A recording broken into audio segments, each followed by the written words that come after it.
प्यारे बच्चों, आज हम लोग कारक के बारे में जानकारी हासिल करेंगे। संज्ञा या सर्वनाम के जिस रूप से उसका संबंध क्रिया तथा दूसरे शब्दों के साथ निश्चित होता है उसे कारक कहते हैं।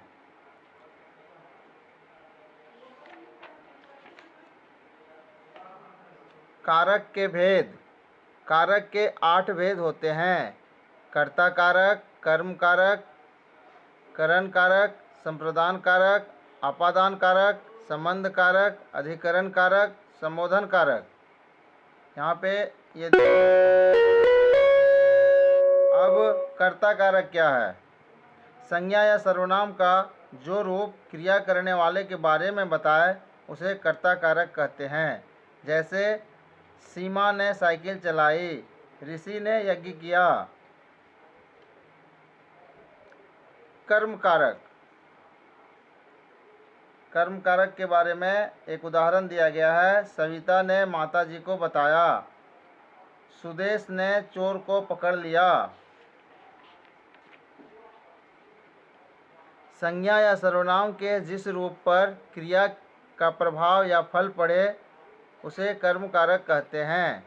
कर्म कारक की विभक्ति चिन्ह को है। करण कारक। यहाँ पे कुछ उदाहरण दिया गया है।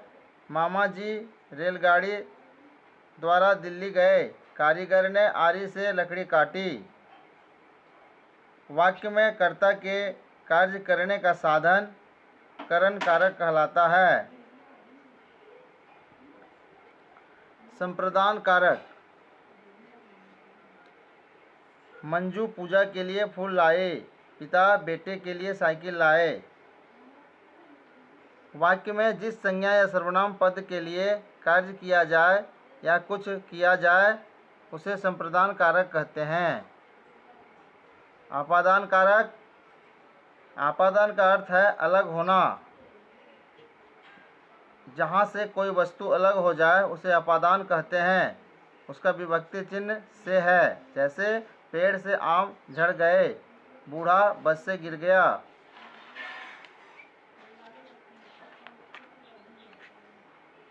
वाक्य में संज्ञा या सर्वनाम का जो रूप किसी प्राणी या वस्तु को दूसरों से अलग होने का बोध कराए वह आपादान कारक कहलाता है।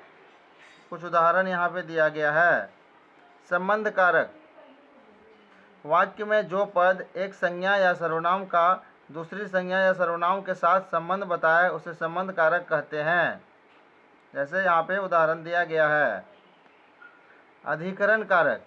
संज्ञा के जिस रूप से क्रिया के आधार, समय, स्थान आदि का बोध हो वह अधिकरण कारक कहलाता है।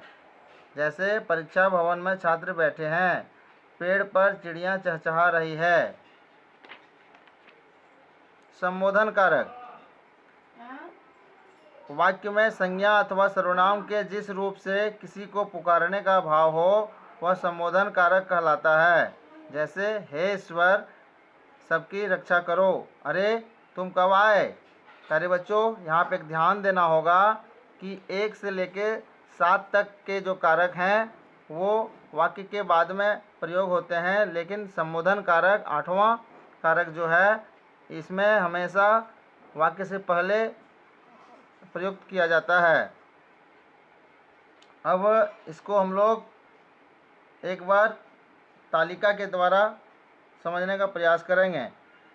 कर्ता ने कर्म को करण से के द्वारा, संप्रदान को के लिए, आपादान से अलग होने का अर्थ में, संबंध का के की, रा रे री ना ने नी, अधिकरण में पर, संबोधन है अरे।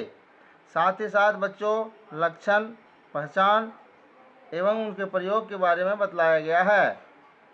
और आइए बच्चों आज हम लोग फिर से एक बार पुनरावृत्ति करते हैं। कारक संज्ञा अथवा सर्वनाम के रूप से क्रिया का संबंध जोड़ता है। कारक के 8 भेद हैं। कारक को दर्शाने वाले चिन्ह कारक चिन्ह, परसर्ग या विभक्ति कहलाते हैं। कर्ता कारक में ने के अलावा से को परसर्गों का भी प्रयोग होता है। कर्म तथा संप्रदान कारक दोनों में को प्रसर्ग उपयुक्त प्रयुक्त होता है, किंतु संप्रदान कारक में यह किसी को कुछ देने के अर्थ में आता है। डरने, लजाने, सीखने, दूरी बताने, जानने के भाव में अपादान कारक आता है। तो आज के इस वीडियो में इतना ही। और कुछ अभ्यास प्रश्न है जो कि यहाँ पे दिया गया है बच्चों, इसको मैं अलग से आपके ग्रुप में डाल दूँगा और आप लोग इसका हल करके मेरे पर्सनल व्हाट्सएप पे भेजने का कार्य करेंगे, ताकि हम आपका सही जांच करके आपको उत्तर पहुंचा सकें। धन्यवाद।